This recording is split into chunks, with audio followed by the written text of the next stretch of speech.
அமாவாசை அன்னைக்கு இரவு 1 மணிக்கு ஒரு காரிய சித்தி தகடு. காரிய சித்தி தகடுனா என்னன்னு தெரியுமா? காரிய சித்தி தகடுன்னு என்னன்னு தெரியுமான்னு கேட்டேன். செப்பு தகடு வேற, காரிய சித்தி தகடு.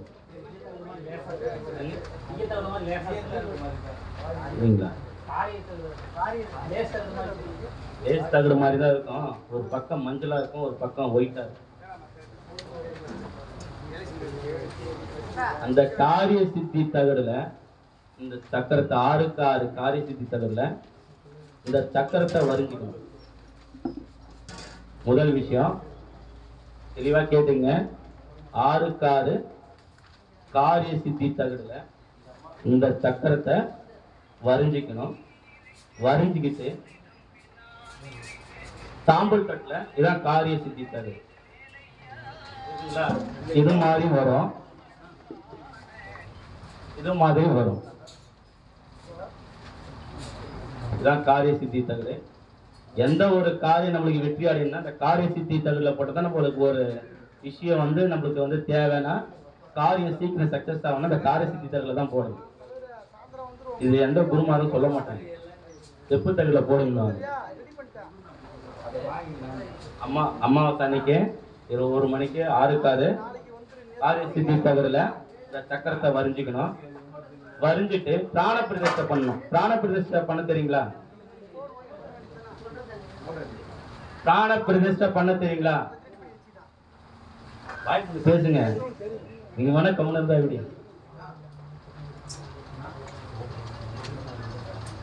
என்ன செய்யணும்னு கேட்டீங்கன்னா, விபூதி ஒரு பொடி எடுத்துக்கணும். புரியுதுங்களா? ஒரு பொடி விபூதி எடுத்துக்கணும்.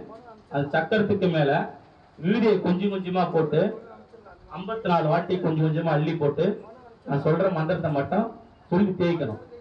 ஓம் பிராணி, ஓம் பிராணம்,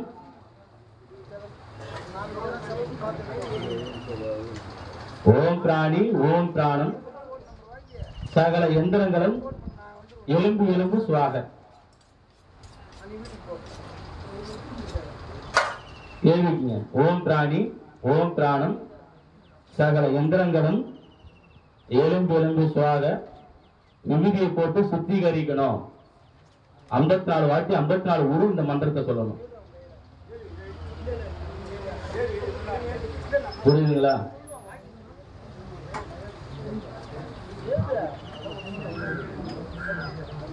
சகல எந்திரங்களும் எலும்பு எலும்பு சுவாக. ஆமா ஆமா.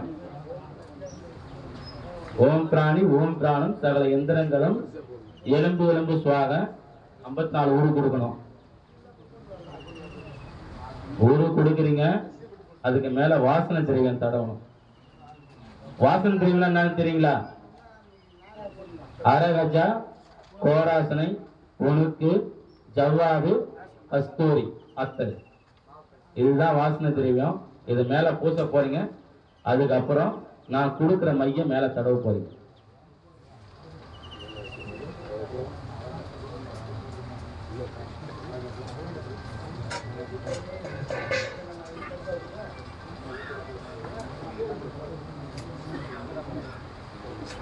மேல நான் கொடுக்குற மைய தடவ போறீங்க. தடவிட்டு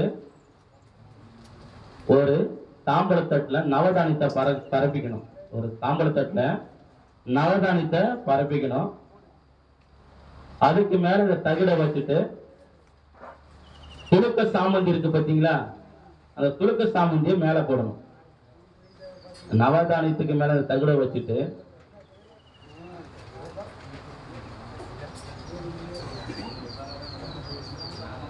எழுத தெரியாதவங்க ரெக்கார்டிங் கூட பிடிச்சிக்கலாம்.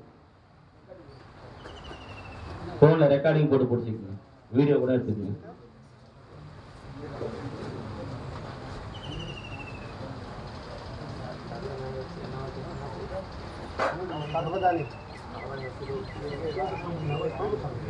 நவதானியத்து மேல இந்த சக்கரத்தை வைக்க போறீங்க.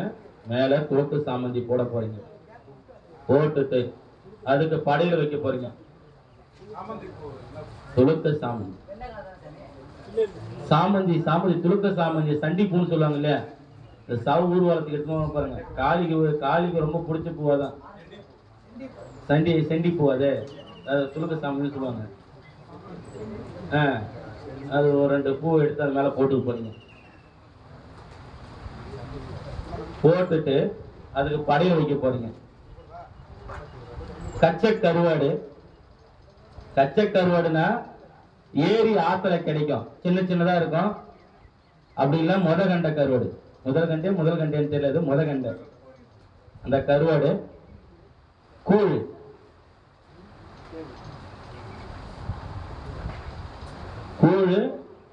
கச்சை கருவாடு, பொரி, அவல், கடலை, சாராயம், சர்க்கரை பொங்கல், மாதுளம்பழம். முக்கியமா மாதுளம்பழம் வைக்கணுமா?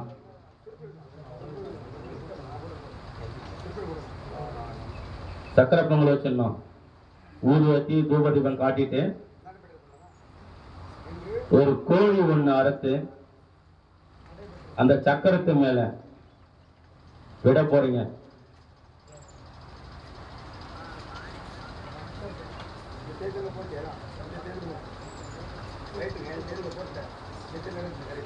எழுதிட்டீங்களா? கோழியை ஒண்ணு அறுத்து, சேவலா இருக்கலாம், பொட்டை கோழியா இருக்கலாம், வாத்து கிடைச்சாலும் பரவாயில்ல, முயல் கிடைச்சாலும் பரவாயில்ல, கருங்கோழி கிடைச்சாலும் பரவாயில்ல, எதா இருந்தாலும் பரவாயில்ல.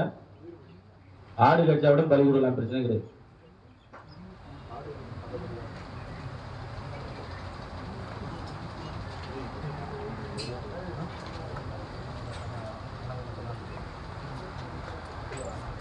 மூணு சொட்டு ரத்தம் அந்த தவிரில் விட்டணும். 3 சொட்டுன்றது ஒரு 11 சொட்டு விட்டுலாம். விட்டுட்டு அதுல இருந்து ஒரு சொட்டு ரத்தத்தை எடுத்து உங்க நெத்தியில பொட்டு வச்சுக்கணும்.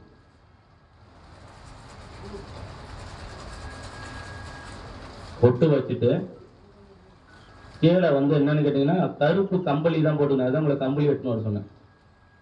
நீங்க உட்காருங்கனால கீழே கம்பளி போட்டு தான் உட்காரணுமே. நீங்க அப்படியே உட்காந்தீங்கன்னா மேல இருக்கிற சக்தி புறா இறங்கிடும். மேல இருக்கிற சக்தி புறா கீழே இறங்கிடும். கம்பளி போட்டு தான் எப்பொழுதுமே உட்காரணும். கம்பளி போட்டு தான் இந்த மந்திரத்தை சொல்லணும். அப்படிலாம் தர்ப பாய் கிடைச்சா இந்த மந்திரத்தை சொல்லலாம். ஒரு நாளைக்கு 1008 ஊரு, 21 நாள் உபாசனை. 1008 ஊரு, 21 நாள் உபாசனை. ஒரு வேளை தான் நீங்க சாப்பிடணும், 2 வேளை சாப்பிடக்கூடாது. அந்த ஒரு வேளை சாப்பாடு பச்சரிசி சாதம், பால், வாழைப்பழம், அது முடிஞ்சு பேசுன்னு தான் சாப்பிடணும். சாமிக்கு படைச்சதை நீங்க சாப்பிடக்கூடாது. அந்த 21 நாள் கவுச்சி சாப்பிடக்கூடாது. பால், பச்சரிசி சாதம், வாழைப்பழம் உப்பு இல்லாத சாப்பிடணும். அந்த 21 நாளும் உப்பு இல்லாம சாப்பிடணும். சர்க்கரை போட்டு கூட சாப்பிடலாம், ஆனா உப்பு இல்லாம சாப்பிடணும். அந்த ஒரு வேளை தான் சாப்பிடணும். 21 நாளைக்கு இந்த மந்திரத்தை சொல்லணும். என்னங்க, நீங்க எப்ப வேணா சாப்பிட்டுக்கலாம், அது பிரச்சனை கிடையாது. ஆனா ஒரு வேளை தான் சாப்பிடணும்.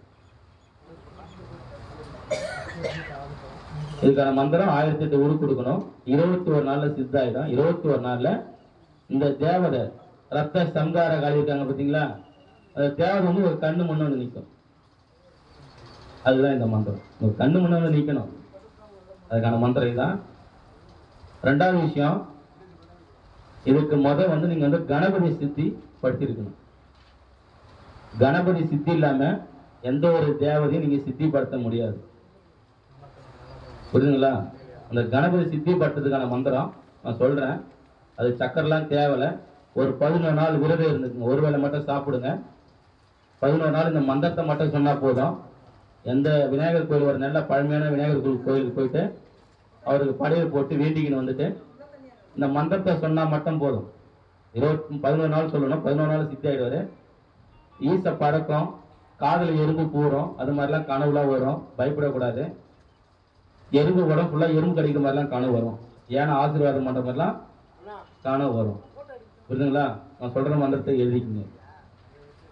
ஓம் ரிங் ரிங் ரிங், ஓம் ரிங் கங் கங் கணபதியே ஓம் ரிங் கங் கங் கணபதியே வசிய வசிய வாவா சுவாக. பாயில படக்கூடாது. முக்கியமா இந்த 11 நாளும் பாயில படக்கூடாது. ஒரு நாள் மட்டும் கணபதிக்கு படையல் போட்டா போதும். அவர்கிட்ட உத்தரவு சொல்லிட்டு வந்தா போதும். இது தேவையில்ல. அவர் இன்னைக்கு வேண்ட கூட தேவையில்ல. ஐயா இது மாதிரி நான் உபாசனை உட்கார போறேன், எனக்கு சித்தி ஆயினுட்டு சொல்லிட்டு வந்தா போதும். என்னங்க ஐயா, ஒரு நாளைக்கு 1008 உரு கொடுக்கணும். ஓம் ரீம் கங் கங் கணபதியே வசிய வசிய வாவா சுவாக. இதுக்கு உங்களுக்கு சக்கரமே தேவைப்படாது. புரியுதுங்களா? சீக்கிரம் வசியமாகணும்னா தர்மப்புள்ள வந்து சட்டியில கருகி வச்சுக்குங்க. அது நெய்யில கலந்து நெத்தில பொட்டு வச்சுக்குங்க. அது தர்மப்புள்ள கிடைக்காதுங்க. அருக்கம்பில்லு வந்து காப்பு கட்டி எடுத்துன்னு வந்துட்டு அதை வந்து மையா ரெடி பண்ணி நெத்தில வச்சுக்குங்க.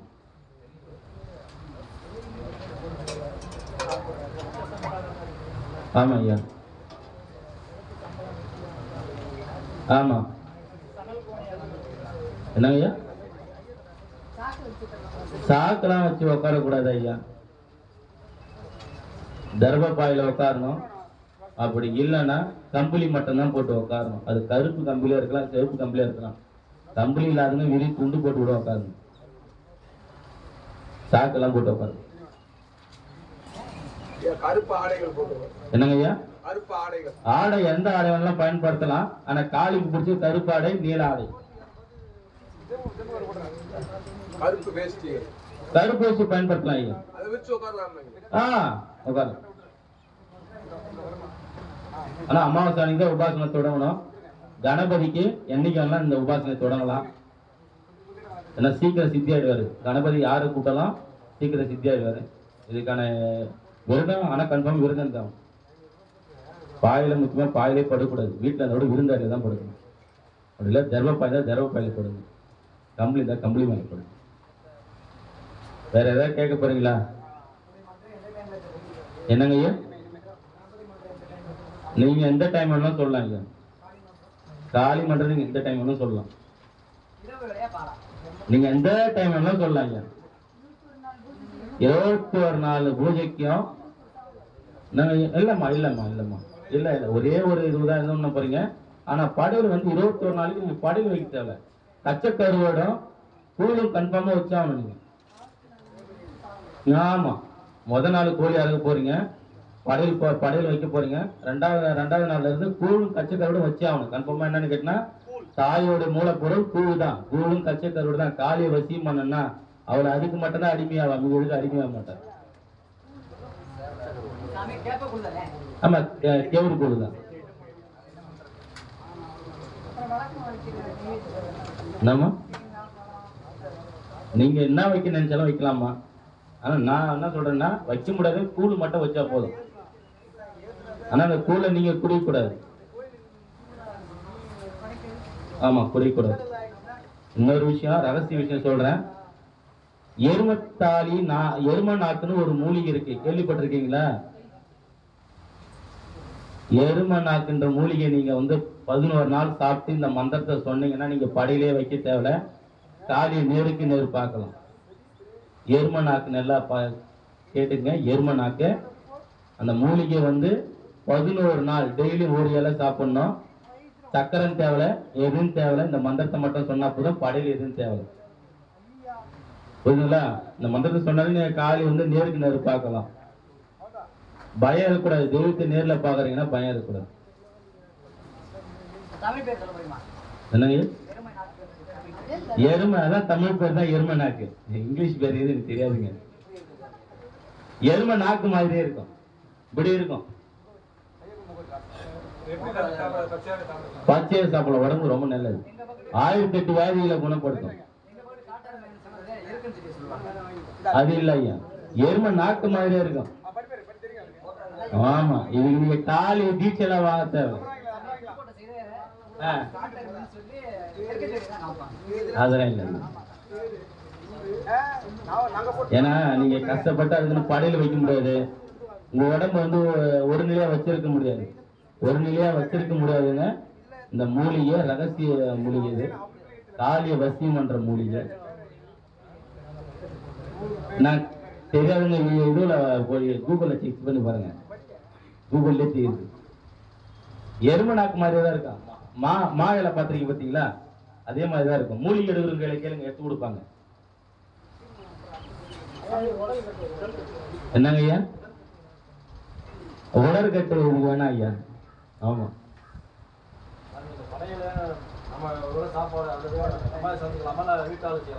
என்னங்க இறைவா, இறைவா அந்த 11 நாள் லேடிஸே பக்கத்துல வச்சிருக்க கூடாது இறைவா. நீங்க யாரு முகத்தையுமே பார்க்க கூடாது. தனி இடமா இருக்கணும், தனி இடமா இருக்கணும். வீட்லயே இருக்கக்கூடாது, யாரு முகத்தையும் பார்க்க கூடாது. நீங்களே சமைச்சு நீங்களே சாப்பிட்டுக்கணும். அது சொல்ல மறந்துட்டேன். நீங்களே சமைச்சு நீங்களே சாப்பிட்டுக்கணும், தனிமையா இருக்கணும். எங்கேயும் வெளியிலே போகக்கூடாது. பிச்சை எடுத்ததான் தெய்வம் வந்து எதிரில் வந்து நிற்கும். பிச்சை எடுக்காத எதுவும் கிடைக்காது ஐயா. அது நானா இருந்தாலும் சரி பண்ணலாம். லேடிஸ் முகத்தை பார்க்காத பண்ணலாம். அந்த என்னன்னு கேட்டா, அதுக்காக தான் நான் நீங்க வந்து இதெல்லாம் பண்ண மாட்டேங்குதா உங்களுக்கு எருமை நாக்கு மூலிகை சாப்பிட சொல்றது. இதெல்லாம் நீங்க கட்டுப்பாடா இருக்கிறது. எருமை நாக்கு மூலிகை சாப்பிடுங்க, இந்த மந்திரத்தை சொல்லுங்க, சீக்கிரம் சித்தி ஆயிடும். தெய்வ பிரச்சனமாக இல்லை, தெய்வ சித்தி ஆயிடும். முக்காலத்தை சொல்லலாம், குறி சொல்லலாம்.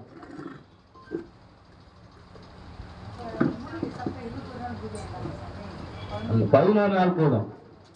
ஆனா ஒரு வேலை தான் சாப்பிடணுமா, அது சொல்லிடுறேன். ஆமா, வீட்லயே இருக்கணும், வீட்லயே ரெஸ்ட் எடுக்கலாம், என்ன எல்லாம் பண்ணலாம், சந்தோஷமா இருந்துக்கலாம்.